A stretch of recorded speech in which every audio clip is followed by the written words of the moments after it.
Progress రిపోర్టుల విడుదలపై మంత్రులు అధికారులతో సమీక్షించిన CM Chandrababu Naidu. July 18 కల్లా మొత్తం అన్ని రిపోర్టులు విడుదల చేసేలా ప్రణాళికలను సిద్ధం చేయాలని సూచన.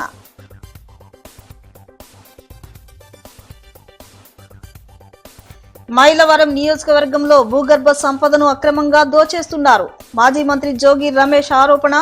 ఈ వ్యవహారంపై సీఎం చంద్రబాబు నాయుడు, మంత్రి నారా లోకేష్ సమాధానం చెప్పాలని డిమాండ్.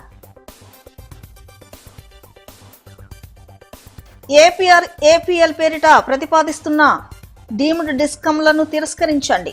ఉచిత విద్యుత్ ఎత్తివేత, ప్రైవేటీకరణను సుగమనం చేసే ప్రయత్నాలను తిప్పికొట్టాలని సిపిఎం నేత శ్రీనివాసరావు పిలుపు.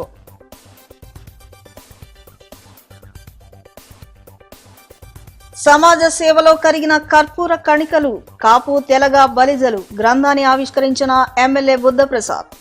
మహోన్నత వ్యక్తుల చుట్టూనే నాగరికతలు రూపుదిద్దుకుంటాయని వ్యాఖ్య.